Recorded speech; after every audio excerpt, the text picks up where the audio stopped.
Madam. Madam Ivan.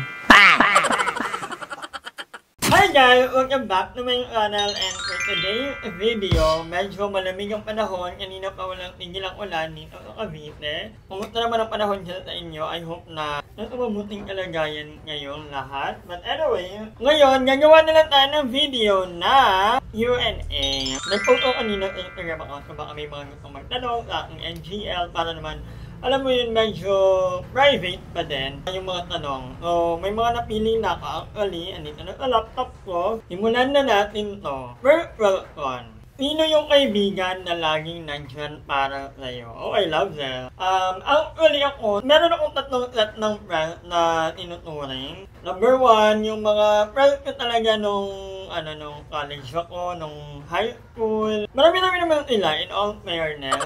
Although, hindi nyo sila makikilala kasi hindi ko naman sila nakakasama sa vlog. Nung college ako, meron ako si Shamela, si Zaira, si Mayan, si Pauline, yan, mga friends ko talaga yan na even though nag-asawa na yung ilan sa kanila, may mga anak na, pero once in a while, nakakapagkamustahan pa rin kami kahit sa GC na lang. So, thankful ako kasi every time na meron akong, alam mo yung pinagdadaanan or I'm feeling sad, talagang napagsasabihan ko sila. And they make time na, alam mo yun na i-comfort ako or pagsabihan, if ever man na hinanghingi ako ng advice sa kanila. Kasi, alam mo yun, iba talaga yung may mga kaibigan ka outside this industry. Iba kasi yun eh. Pero pagdating na meron pa akong isang group of friends na tinuturing. Sila yung mga dating nanonood lang ng mga vlog ko, and then eventually, nung na-meet ko na sila, they became a very important part of my life. Parang, for example, si Dicky na na-meet ko sa Palawan, naging good friend ko na yan. And naging puntahan ko na every time na may pinagdadaanan. Ako, kunyari, gusto ko naman yung sa Manila, okay, go, punta sa Palawan. Or si Aki, si Jinkler, so ayan, napapanood lang nila ako dati. Pero ngayon, parang travel, yun na yung naman namin, naging good friend ko talaga sila. And then, when it comes to this industry naman, yung nakikita nyo sa vlog, siguro ang pinaka kayo si Aye. Alam niyo naman na sobrang dami na namin pinagsamahan ni Aye mula 50K hanggang nagkahiwalayan na ng jowa, and then naglipat-lipat na ng bahay, nagkagulo ang... So, marami kami pinagdaanan ni Aye, and for me, I would genuinely say na si Aye yung maituturing ko na laging nandiyan. Although there are times na, hindi naman perfect ang friendship namin ni Aye. May mga time na hindi kami nagpapansinan ni Aye, nagkaka-imjernahan, pero hindi ko alam kasi alam na namin ang dynamics ng friendship namin ni Aye. Although may mga pagtatalo, minsan may hindi pagkakaunawaan, at the end of the day, dumarating naman kami sa point na nare-resolve namin. Hindi lang kami nagpapansinan ng ilang araw, tapos yun, after pag nakita, okay na ulit. So may ganong dynamic yung friendship namin ni Aye. And happy naman ako na every time na I'm going through something talaga, isa si Aye, ito nandiyan sa akin. And para sa akin, and ganun din naman ako sa kanya. Every time na going through rough times, and then pag kailangan niya talaga ng kausap or karamay, I always try to be present. I always try to be there. And yeah, yun lang naman. So alam niyo na, hindi yung mga friends ko magkakaibang magkaiba-ibang department nila. So mahalagang meron tayong mga tunay na kaibigan. Kasi yung kaibigan natin, sila yung may tuturing natin na grabe pa minsan sa jowa. Kasi yung jowa, mapapalitan mo. Yung friend, mahirap kasing hanapin yun. And swerte tayo kung meron tayong may tuturing na kaibigan talaga. We're done our first question. Madam, di mo ba meet si Jonelle? Actually, nami-meet ko not in a romantic way or something like that. Nami-meet ko lang as a person kasi mabait naman talaga si Jonelle. And pero happy na ako na he's doing well. Okay ang engagement niya sa Facebook, nakita. Hindi ko nakikita, pero sinasabi sa akin ng mga friends na, uy, nakikita ko si Jonelle, ang taas ng view, ang ganon. Sabi ko, good for him. Kasi yun lang naman ang win-win for him, to be better and to do well in life. And happy ako for him na niya yung mga goals niya in life. So yeah, nami-meet minsan pero not to the point na ma-meet na magkita ulit or although I'm very busy and wala na siguro time na ma-meet ako, i-meet ako. So yeah, hi Jonelle, kung napapanood mo to, ingat ka palagi. Ito, Madam, if given a chance to travel the world, what are the top 3 countries that you really want to visit and why? Ako siguro UL. Canada, and then Colombia. At ang daming magagandang pogi sa Colombia, diba? Yung ko makita sila in person. Ang babaw ng ano, pero hindi. UL, yung ko sa UL, kasi may mga friends and relatives ako na nasa UL. And yung ko, habang buhay ako, ma-experience ko man lang yung hangin ng UL. Gano'n. Yung ko makita yung langit nila, kasi sa mga movie, parang magical yung langit nila. Parang may filter. Alam mo yun? Yung ko may experience yung gano'ng feeling. Although, Canada din. Kasi parang ang ganda ng Canada. May mga friends din ako na sa Canada. Hello sa inyo. Madam, naisip mo na ba mag-settle down na yung tipong malayo na sa limelight? Hindi ka na nagko-content at namumuhay na lang ng tahimik kasama ang lalaking magmamahal o yun ang totoo. Siguro not in the near future kasi, well, ang pag-vlog naman is something naman na I do even though na wala nang view or what. Pero mag-vlog pa rin ako for limelight. I cannot say na nasa limelight ako kasi feeling ko kasi normal na tao lang naman ako eh. Nagkataon lang na nag-vlog ako. Pero ang limelight kasi for me, parang nasa TV. Alam mo yun, nakikita sa TV, lumalabas sa pelikula. So kami naman, ako for me, personally, hindi ko naman iniisip na limelight to. May mga nakakakilala, oo. Pero yun lang yun. And if ever man na dumating na yung taong magmamahal sa akin and he would ask me to stop vlogging and then focus on other career, I think, I don't know, hindi yun siguro. Kasi, first and foremost, kung mahal talaga ako ng tao, he would support me doing things that I like or love. Diba? And vlogging is something na I don't see myself quitting in the near future. Kasi, wala, gusto ko to eh. Kasi I document my life. Aside from that, kumikita naman ako. And it's a good avenue for me to share my thoughts. Lalo na ako maraming opinion, paminsan-minsan. So, I don't think na if a person really loves me, he would support me. Wala eh, yan. Dito ako nakilala sa pagbablog. So, siguro naman, may intindihan. Bali mo makasama ko lang sa vlog, di ba? Yan eh. Ang ayaw niya naman, okay lang din. Nag-uusap na po ba kayo nito? Hindi na kami nag-uusap actually. The last time I saw him nung pumunta ka dito, kinuha niya yung huli niyang gamit na repair ko na rin naman. And kasama niya si Kate, yung girlfriend niya. And he was actually nice. Sobrang bait, mahinhin, maganda. So, yeah, ingat kayo both. And God bless. Ito, kamusta ka lately, madam? Okay naman ako. I won't say na I'm okay. Ganun pa din naman, medyo parang go lang ng go kahit na minsan walang. Sabi nila, wag ko daw itigil ang ano. Oo naman, hindi ko itigil ang Camp Carla. Even though nagaya ngayon, walang tao, lalo na may meeting. Kakagaling ko lang ng meeting ng HOA. Nauna lang akong umuwi kasi parang ang tagal matapos. So, magpapa-update na lang ako sa aking kapitbahay, ito siya, nandoon lang actually. So, may HOA meeting kanina, galing ako doon. Nang travel, madam. Oh, magkasunod to yata nung alam ko. Nang travel ko is, next month, ngayong December, meron akong travel local, nandito ako doon, and then meron din akong international, 1 week naman ako doon. So, may mga naka-line up na tayong travel for this month, kasi hahabol tayo. Kasi yun, may travel tayo. Abangan nyo po yan. So, ito, in connection to the naunang one, may plan po ba kayo umuwi ng late in the coming holiday yun? Actually, wala. So, hindi ako makaka-uwi. Baka sa ibang bansa ako magka-countdown ng New Year. Pero New Year, andito na ako sa Cavite ulit.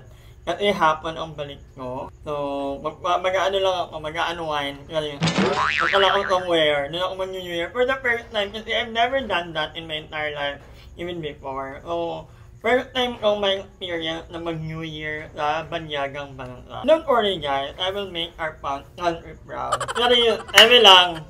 Mag-New Year lang, kayo naman. Countdown lang tayo doon. And then, ito naman. Ay, wait lang, going back, hindi ako makauwi ng late. Pero inabi ko na kanila mama, naiintindihan naman nila. So, pero kami naman nila mama, we're planning na mag-travel din on April. Sana matuloy, kasama ang aking samahang ma. Ano na girl, galaw-galaw, habang 2K pa lang ang ticket, magmamahal na. I-book na yan, dahil back and forth na 2,000 lang. Tara na. At yun, may ganong ano kami nila mama. Ano matuloy? And ito, nag-message. Sobrang yutok kita talaga. Huy, ikaw ba yan? Taga New Jersey. Ang uming. Hello, thank you po. Kung ikaw yan, paramdam mo ka. Sabagay, hindi naman marami nagkakagot na sa akin. Hindi naman ako gutuhin. Hindi ba naman ako para nag-pipi? Hindi, no. Madam, gusto ko lang sabihin na fan nyo ako ng BNE, Madam Ellie, at lalong-lalo na po ni Kuya Lord, simula pa noong 2019. Hindi lang ako magkanong nagko-comment sa mga video ko, pero napapasaya nyo po ako araw-araw. And more video po. Medyo maarte yung araw-araw. Thank you so much kung sino ka man. Grabe, noong 2019, 2021, almost 5 years, and even if wala na si Lloyd, you continue to support us on our vlog. So with that, I would like to say thank you all from the bottom of my hypothalamus. Maraming salamat. And yeah, hopefully magkakasama pa rin tayo for the next 5 or 10 years or more years to come, diba? Although, I would totally understand if some of you would lose interest, not life, not normal, not okay. Pero ngayon pa lang, thank you na ako. Thank you guys for being part of our YouTube journey for the past year.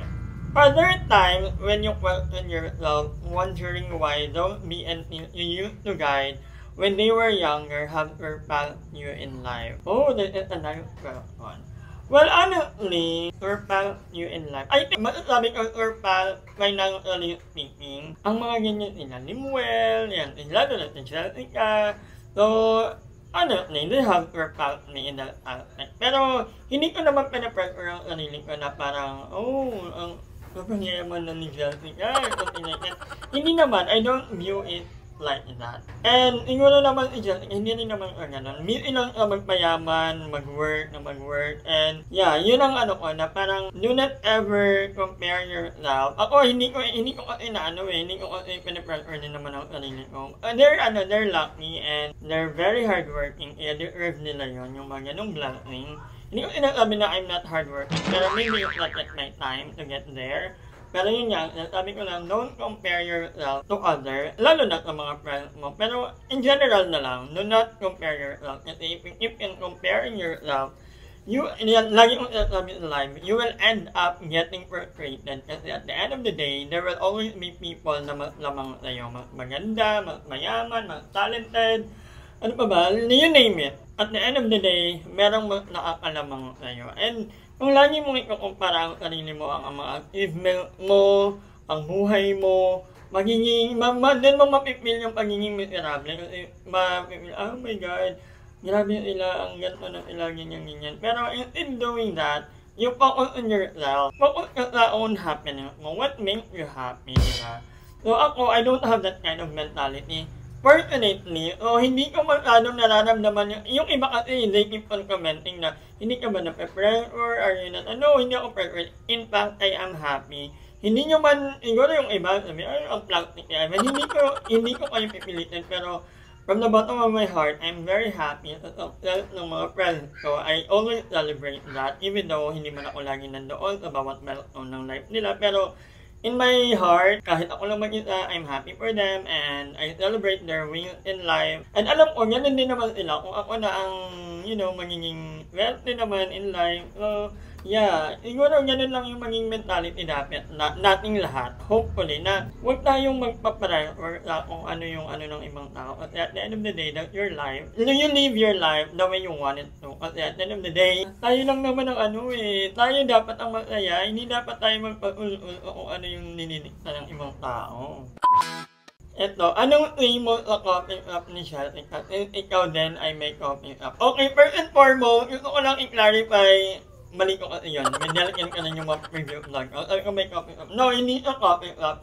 This is more of a tambayan talaga. So, if you come to Camp Carla, meron kaming coffee, but this is not a coping up. Tambayan po. Actually, pwede kayo magdaldalan, mag-play ng board game, magbaraha, kumain, if ever na meron akong pagkain, hindi pa ako nakahanap ng ng tagaluto. Kaya nga hindi pa ako nagpo-promote ulit, kasi ako na lang mag-isa. So basically, ito 1 month in, ako lahat.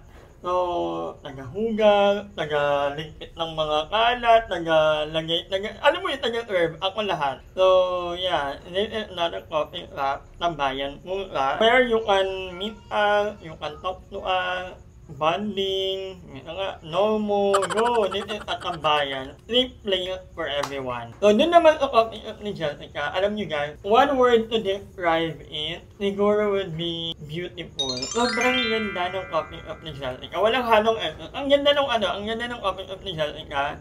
I've been there nung grand opening. Although medyo na-late lang ako nung dating, pero I was there. Ang ganda ng interior design, tapos ang sarap ng kape. Medyo mura din actually, kasi in-compare ko sa mura ka. Tapos, yun, accessible. At ito kasing Camp Carla, medyo hindi accessible talaga. So, that's totally fine. So if you have time, bisitahin niyo po ang cafe mo malapit sa SM Tanza. Sobrang ganda ng coffee shop nila, like legit, kaya sabi ko, ang ganda, ito talaga legit na coffee shop. Walang pag-aalinlangan. Legit na legit. And we are down to our last 2 questions. May I ask po, as a traveler, sa mga napagsalan or napuntahan mong mga destination and event, alin ang remarkable sa inyo and why po? Is it because of food, people, culture, etc.? Mahilig din kasi ako mag-travel and your experience would help me on travel po. Salamat po. Ako, honestly, on top of my list would be Palawan. Matagal ako sa Palawan, like half year, and then I meet so many amazing people sa Palawan. Aside from the amazing dagat, mga tourist destination, tourist spot, isa sa may pagmamalaki talaga ng Palawan is yung people niya mo. Sobrang dami kong naging friends doon. Siguro kasi mahilig din ako, ay pala kaibigan din talaga ako. So, even though wala akong kakilala doon, the moment I land there, may na-meet akong isang friend, si John, and then it led to DK, na ngayon sobrang good friend ko na, and then sobrang daming ko pang nakilalang mga taga Palawan. So, alam mo yon, what really makes a trip remarkable or memorable is hindi lang naman yung dagat or yung beach, yung land. It's always about the people. It's how you connect with them. Kasi kung hindi naman naging maganda yung pagtrato sa iyo or pagtanggap ng mga tao sa isang lugar, I don't think you would ever want to come back. It's always the people. Siguro, secondary na lang yung dagat, and then yung beach, yung party. So ako, I would say na it always be Palawan on top of my list. Actually, going back there very, very soon. And yeah, ano pa ba? Aside from Palawan, Cebu, ang saya. Try nyo mag-inulog, guys. On January, sobrang saya ng inulog, like the bell. And then, another event would be in Iloilo, Dinagyang. Ang saya ng Dinagyang. At sobrang linis ng Iloilo, guys. Imagine nyo sa buong city nila, parang ilan lang spot na meron kang makikitang kalat or something. Talagang ganoon sila kalinis, kadisiplinado yung mga taga Iloilo. I really, really like. And then ano pa ba? Of course, visit nyo din ang Leyte. Napakadaming magagandang puntahan sa amin sa Leyte. Kalangaman Island, Canigao. Madami. As in, if you would like to immerse to our culture, marami kayong magandang pwedeng puntahan sa Leyte. Sana mong puntahan niyo yung mga lugar na gusto ko talaga. Palawan, Cebu, Iloilo, Leyte. At marami pa rin ako gusto mapuntahan na yun. Gusto ko talaga mag-travel. At sa mga ampun sa akin, dyan nakalimutan ko sino may gusto ko mampun sa amin nila ay somewhere, I forgot. Sabi na, free accommodation na na. Ay, malaking bagay ang free accommodation, guys. We are down to our last one. Just curious lang, madam, do you consider ending up with a gay partner or exclusive as a boy partner? Love you, madam. Actually ako, I don't mind if my partner is gay, bisexual, or straight for as long as I'm attracted and feeling ko naman there's something. So, okay ako. Wala akong hindi ako nakakahon sa isang label lang. Ayoko nakakahon ako in every aspect. So, pagdating sa ganung bagay, yeah, I don't limit myself. So, okay lang, straight, bi, or gay. At kung dumating man yun, malalaman nyo na lang or ipapakilala ko naman sa inyo. But for now, hanggang dito na lang muna ang vlog nito. Maraming salamat sa panonood. And, excited na ako kasi December, malapit na magpasko. And I hope na maging masaya tayong lahat. Naway ulanin pa tayo. Kagaya ng pag-ulan the whole day ng maraming blessings sa ating buhay. Again, maraming salamat sa panonood and magkita-kita tayo on my next vlog. Hi! Maraming salamat sa panonood ng video na to. At kung natuwa ka, please don't forget to like and share this video. Mag-subscribe na rin kayo para bongga na! Yun lang.